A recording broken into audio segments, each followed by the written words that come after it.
Okay, this is part 2 of Chapter 1, Introduction to Technology in Physical Education. This part, I'll focus on the types of technology. The different types of technology can fall into different categories. It can fall under the category of visual, auditory, kinesthetic, or multimodal devices. I think those of you in education are aware of the fact that students learn in different ways and different manners. So students and learners are all different in the way that they take in information and the way that they retain it. Some of you are visual learners where you have to actually see the material in order for it to click, in order for it to sink in. Others of you are auditory where all you have to do is hear it and you get it. Others are kinesthetic. A lot of physical education majors are kinesthetic because that involves actually doing the activity or the skill, the hands-on stuff. And multimodal is anything that engages two or more of those modalities. So think about it. How do you best retain information? If you're sitting in a classroom and the professor is just talking, just lecturing, if you don't do real well with that method, you might not be an auditory learner. If you do better when you see things on the screen, like a PowerPoint, then you might be visual. If you do better with hands-on stuff, actually doing the work, then you might be kinesthetic. The same as if you're trying to teach a sports skill. If you're teaching a softball swing, some people need to actually see it, some people need to hear the steps, and others actually have to have the bat in their hand and go through it in order to get it. So the greater the number of learning modalities that are engaged, the greater the learning that can occur.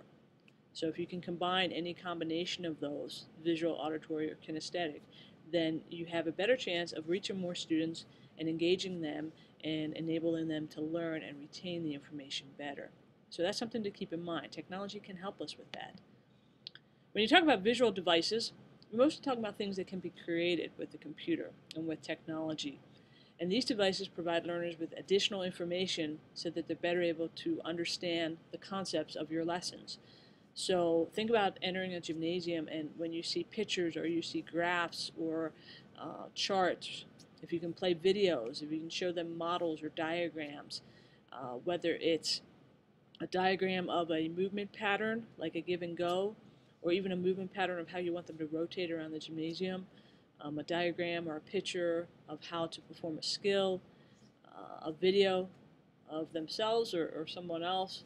There's so many ways you can use visual devices, and our discipline is one where you can definitely incorporate those. It's also good for those students who might not have English as their first language, so they can see a picture and get the concept. And also those students who can't read yet. When you're teaching kindergarten or first grade, you might want a picture to reinforce the words on the page. So those are visual devices. You can also have auditory devices. We use these a lot in our discipline for things like dance and aerobics and also for station work. We might turn the music off when we want them to rotate, or if we want them to be quiet, we might turn it on. For background noise, we might use it for relaxation before we send them back to the classroom. We can use radio, CD players. Of course, now we all have MP3 players on our phones or iPads, iPods that hook into stereo systems. We have a whole chapter on auditory devices. So there's a lot of ways that we can use them in our classrooms. Kinesthetic devices is anything that your students can control and handle. In K through 12, it might be lower ending models of research equipment like blood pressure machine, the kind that take your blood pressure automatically. It might be extra gaming like a Wii or a DDR or a Kinect. Of course, it could be heart rate monitors, it could be stopwatches, body comp analyzers, any of those things. But this provides students the hands-on opportunities to learn the scientific side of fitness and exercise physiology. So you can kind of tie that in together and teach them um, the benefits and the importance of physical fitness by using some of these devices. And they can control them and handle them, which makes it kinesthetic. Multimodal, as I mentioned previously, includes two or more modalities. So something like a digital video that has audio on it. You can bring model performances of your trained athletes along with accurate explanations to your students during their initial stages of learning new motor skills when they need more information. You can have that. They can use video cameras to record and replay their own performance, so they're both the doer and the evaluator, which really helps to retain the information and improve their technique. So you can have a video of the model performance, you can have a video of them, you can have a lot of different ways of which you can do that. And we do have a whole nother chapter on video devices. Some examples, there's a lot of instructional software available. We have digital video cameras, which of course now you can use on your smartphone or your iPad. We have broadcast video, we have the old videotapes, the cassettes, we have DVDs now, and of course the internet, where we get a lot of our videos now on things like YouTube, TeacherTube, SchoolTube, things of that nature. Okay, so why should we use technology? It's taken time for all these new technologies to be accepted by teachers and to become an integral part of the educational environment. And we, of course, know that if technology gets in our way, we won't use it. I remember when I got my very first Palm Pilot. I got it like in October or November, and the learning curve was too steep for me to figure out in the limited time that I had. And I knew I would drive myself crazy. So I put it away until we had Christmas break, and then I could break it out and I could really devote the time that I needed to learn it. And once I learned it, I really loved it, and I used it in the classroom, I used it in my personal life. And so when we get the new technology, we have to have the time to learn it and figure out how to integrate it into the classroom. I had a grad student a few years ago who I had as an undergrad. She was moved to a new school, had a whole closet full of heart rate monitors that she never used because she didn't know how to use that brand. So it took about a year before she actually broke them out. So there was a program that had the technology, but the teacher didn't have the knowledge of how to incorporate that or how to even use the technology. So if it gets in our way, we won't use it. We need time to learn it, and we need time to figure all that out and how we'll use it in the classroom to support what we're already doing. And we also have to have it at work and at home. If you only have a computer at home, at work, and then you want to do work at home, obviously you know how difficult that is. So it's important to be able to learn how to use it in all of our areas. Research studies have shown that the average learner time can be reduced, and learning is actually improved when students can use instructional software. They grew up with this stuff, so they're used to being constantly entertained, so they like the dynamic movement of the software or being able to interact with it. They show greater motivation and enjoyment when they use multimedia programs. Although studies as far as PE has been limited, and there is more research that we need in this area, but there are some results that if you use technology, you can increase the motivation of your students. It's unique with instructional capabilities, but it can support new instructional approaches. It can support those kids who may not be the star athletes, but can really get engaged with the technology. It can increase teacher productivity, and it's a required skill in this day and age. There's a chart on page 9 of Bonnie Mostyn's book that can kind of explain that information a little bit more fully. So what should you know? I already mentioned ISTE, the International Society for Technology and Education, and I already mentioned the NET standards, the National Educational Technology Standards.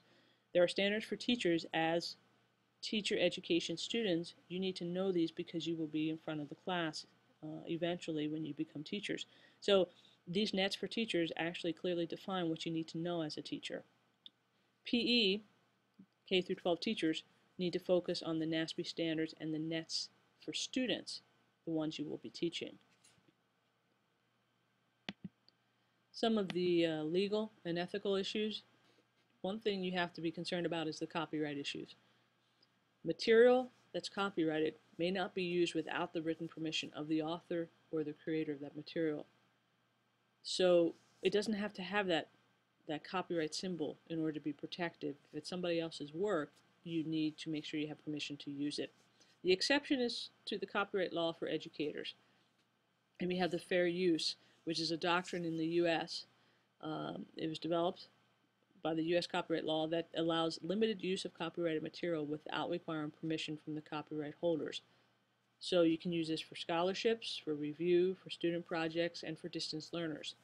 Make sure you do some research so that you know exactly what's involved, so that you're not doing anything illegally. As far as the guidelines, which you can read a little bit more extensively on page 12 of your text, The fair use guidelines fall under different categories. The purpose of use, it has to be for educational purposes in order to use it. The nature of the work, is it a creative work? Because if it is, like a poem or an article or a story that somebody wrote, the creative works have greater copyright protection than facts. So if you are doing a report on facts of a president, anybody can find those facts. So that's not as protected as much as if you wrote a poem or a song or something about that person. How much is used? Only a small percentage of the entire work may be used for educational purposes. And look that up, because it's a certain amount of time on a song, it's a certain number of lines in a book or paragraphs, so you need to make sure you know that. And then the effect on the market. What's the potential sales that may be affected by you using this? And if it affects sales, then you're not allowed to use it. So you need to be aware of that. Real quickly, how do you learn all of this? The first step, you need to learn how to use this technology to deal with the paperwork, the attendance, the grades, the locker assignments, inventory, budget, all of those things that you would use in a word processing, a database, or a spreadsheet program. Learn those things first to lighten your load, and then you can incorporate it into the other areas of your life. But that's the first step, to learn how to use technology to deal with your paperwork. And we'll cover that a lot in this class. Second, learn how to use the computer, digital images, internet, and other technologies to teach and assess your students, because that's what you want to do, is use them in the classroom with your students. So that's the second step. And finally, the third step, determine the roles technology will play in helping you to be more productive in the physical education of your students. So decide, how will you be using this in the classroom, and how will it make you a better teacher and help your students learn. Finally, how do you get technology? There's a lot of state departments that allocate money specifically for technology. Now keep in mind, not everybody thinks of the gymnasium as where you should put your technology money. So you've got to convince them that you need it and you can use it, and how you can use it. There's private grants from Apple, IBM, and a lot of other places. The big grant in physical education is the Carol White PEP grant, Physical Education for Progress. You can get millions of dollars, but it's very intensive, very competitive, but you can really get some wonderful grants through PEP grants. Some of our student teaching sites, like North Allegheny and Titusville, have received PEP grants. There's also grant information available on the web, in magazines, and through your school administration. I get email lists from different places that tell me about grants, from websites, from newsletters, from some things like that. So how do you justify technology? Well, when you are evaluated, when your administrator comes in to talk to you, to watch you teach, they evaluate you in 4 different areas: your environment, your teaching environment, the curriculum that you're teaching, the instruction, and the assessment. If you can show that technology can make you better in those areas, that it makes you a better teacher, that it makes your students learn, that you have data and you have statistics of how well your students do with this technology, you have heart rate monitors that can prove that your students are working in the zone, you've got fitness reports that show deficiencies in your students and how they can improve with some of the things you've done with the technology. If you can justify that technology can make you a better teacher, and better yet, make your students better learners, then you'll be considered for the technology, and there's a better chance that you will get it. My friends at Mohawk do such a phenomenal job that they've got the full support of their principal, of their superintendent, and they can pretty much ask for whatever they want. Now, they do write grants to get most of their money, but they are fully supported by their administration, because they prove that what they do helps student learning. They do interdisciplinary things, so the math teacher loves them, the science teacher loves them, because they do this stuff in the classroom. And they do it with iPads, they do it with heart rate monitors, they do it with a cardio center, and they do it with technology. So you got to sell it, you got to justify it, and you got to make it known that you need it and you can use it. Okay, that ends the second part of this lecture. There's one more part to go, and that section will be on ergonomics.